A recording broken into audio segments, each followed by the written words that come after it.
Good morning, true crime friends. Oh, coffee. Hang on. No matter what is going on, first coffee. Look, it's a big day. Today is it day 3? Today is day 3 of the state of Florida versus Charlie Adelson murder trial. And our girl, Brandy Churchwell, is going to go there live. She's going to be in court. She's going to see all the people. She's going to feel the energy of that murderer, Charlie Adelson. Ooh, I hope none of it gets on her. And King Tato, the Latin king, is going to be there in the house. Now, listen, I know a couple of y'all were like, "Ooh, girl, can you slip him my phone number?" But I did a little research on King Tato over the weekend, and there's some things we need to know. Number one, okay, he cheated on his last girlfriend. But in light of the fact that he's doing a very long prison bid, the whole cheatation thing might not mean that much. So, ladies, pull yourselves together because he's not available. He's over there in the prison, although he is looking thinner and tanner. But please do not lust in your heart after a convicted murderer unless he's like, unless that's your thing. And if that is your thing, you're going to need a better help code. But that's another conversation for another day. Look. He is a Mason. He was a Mason for 15 years. I did my homework because while Brandy is off at court, I am taking over her live stream. Can you believe it? Brandy Churchwell on the ground in Tallahassee, gossip, rumor, and innuendo on the ground in New Jersey, manning the live stream, womaning the live stream.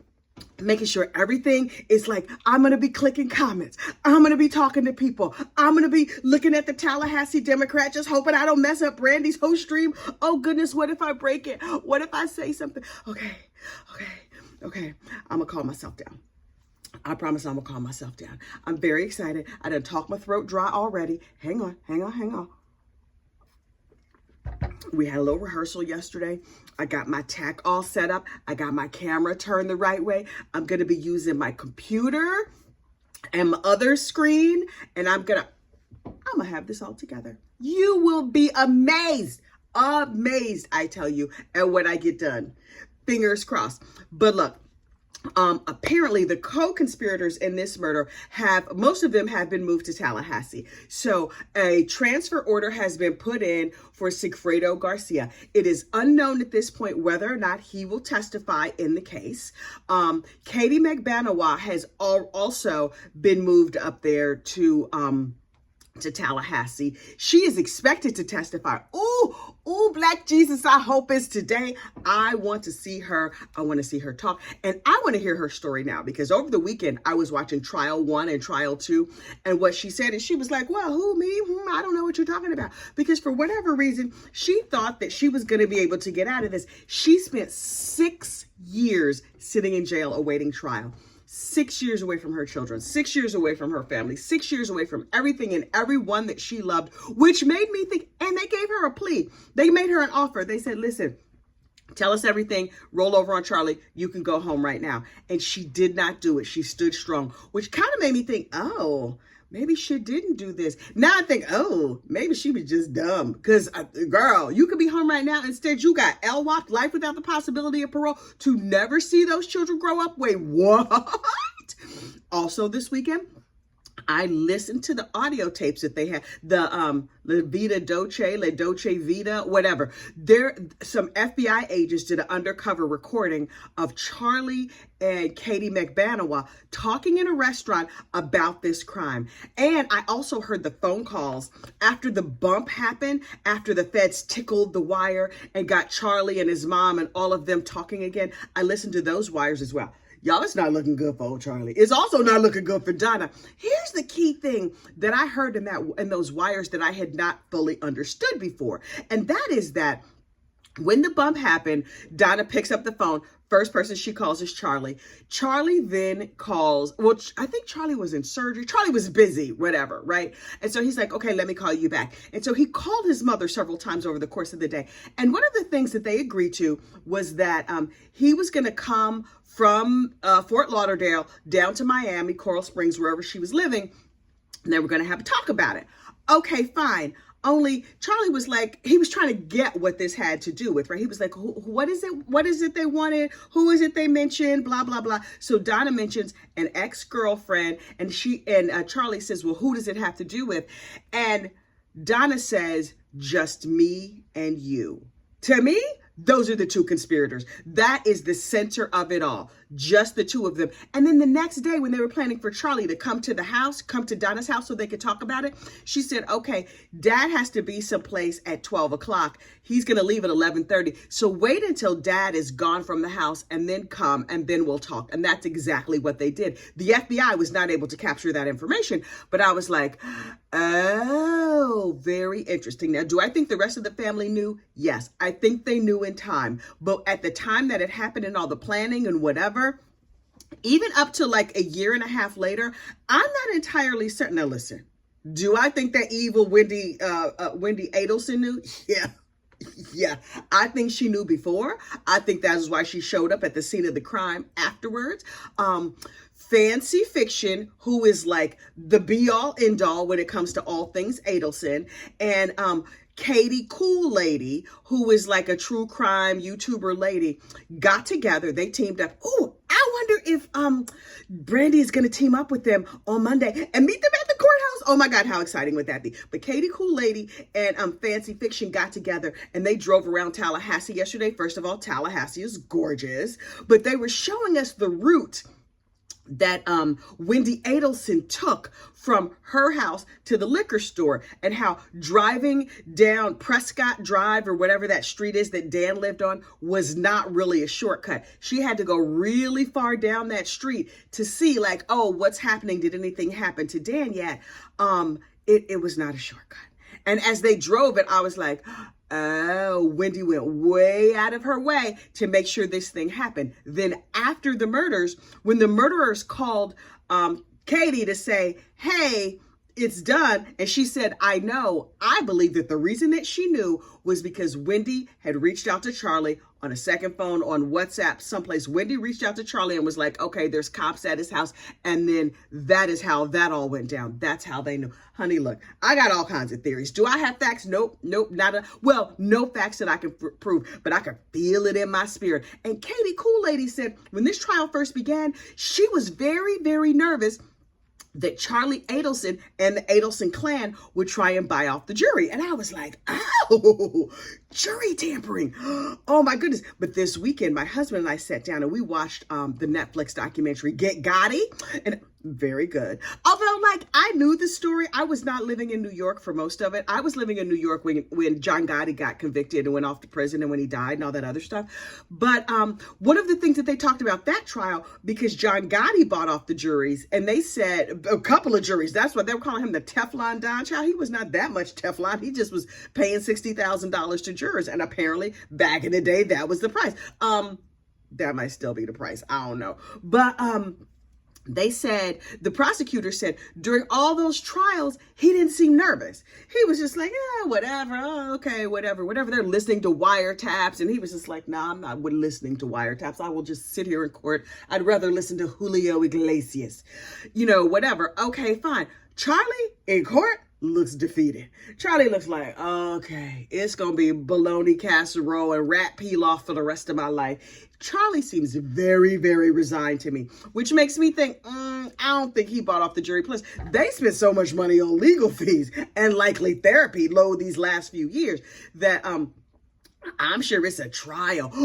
Listen, hot tea, scalding hot tea, child, lean in. Apparently, Ruth Adelson allegedly is out here in these true crime streets running her mouth.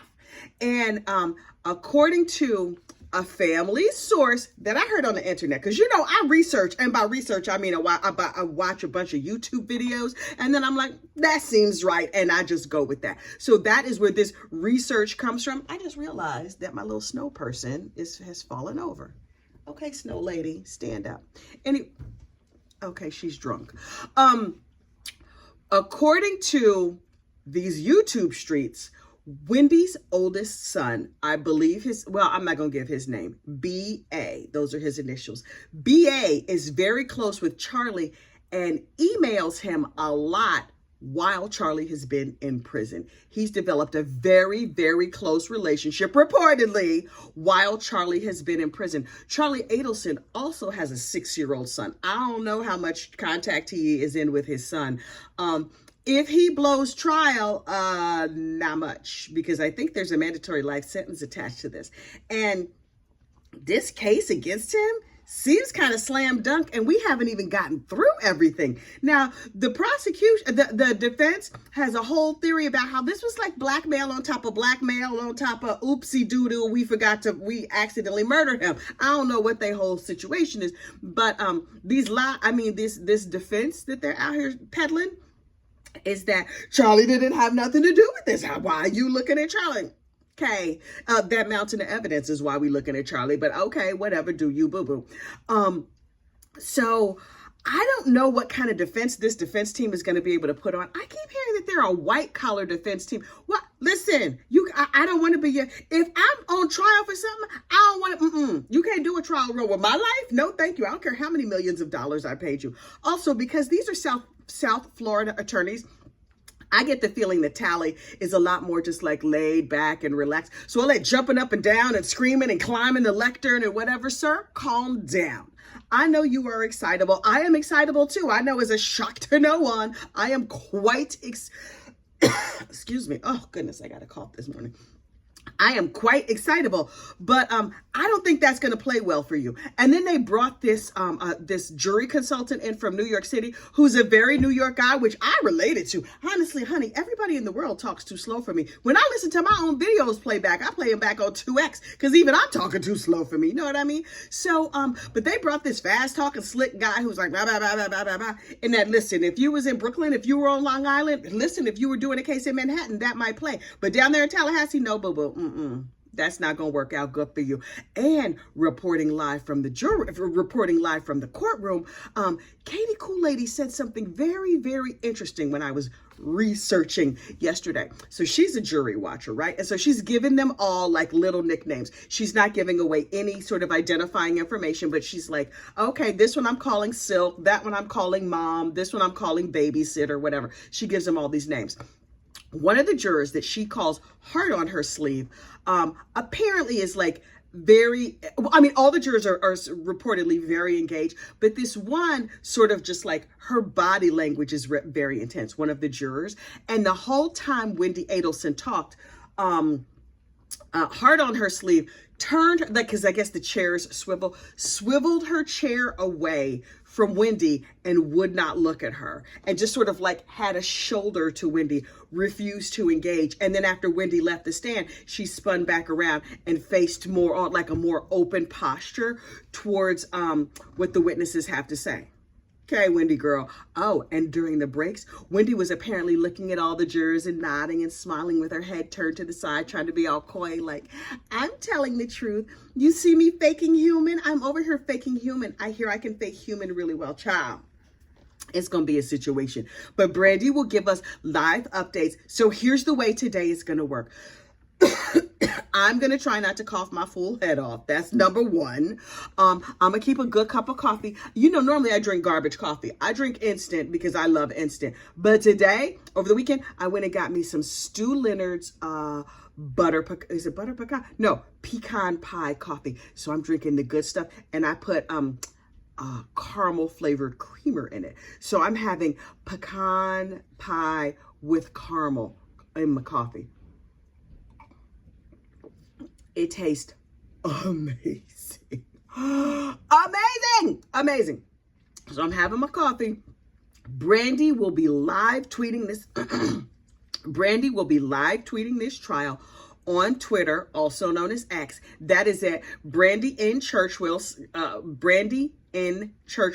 13th juror, and the trial will be live streamed, womaned by me. I will be at the controls. Nobody will be manning the trial. I will be womaning the trial there on StreamYard on Brandy's channel and on my channel. So you can stream it on Brandy, you can stream it on me. Get in those comments, talk to me. Let's see what you have to say. I'm so excited. I can hardly wait to talk to you. I promise to be well behaved and not break Brandy's channel and not say the wrong things, because you know I she's a bit loquacious, a teensy bit, little bit. So I'm doing my best. I'm like, okay, I'm gonna get dressed. I'm gonna put on real clothes, foundation, garments. I'm gonna even do a red lip. And listen, in a pinch, we have the cape. You know, I still have my cape lives right here, my superhero cape. So if we need a cape, if we're having a cape moment, I'm fully prepared with the cape. Yes, this is the cape I made to honor Mandy Matney, Super Mandy, small town superhero. I feel like I should send it to Miss Brandy because Brandy is down there superhero and her behind now. Oh, and I really want to see Brandy on Court TV.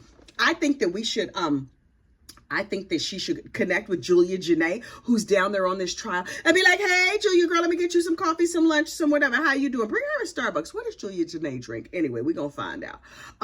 But maybe we'll see Brandy on Court TV. Oh my God, I would be so excited. I would be beside myself. But I'm kind of beside myself just at the idea of doing this live stream today. So I do have to go take some cough medicine because I don't want to be like phlegmy, coffee, diseased, nothing like that. I want to be perched and ready to go. Are you perched?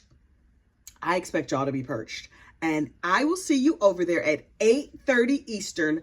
I don't know what time that is in the rest of the world. I'm probably going to log on between 8 o'clock and 8:15 and get in those comments and make sure I have everything set up properly. I'm nervous, but I'm so excited. Okay, I will see you there. Bye.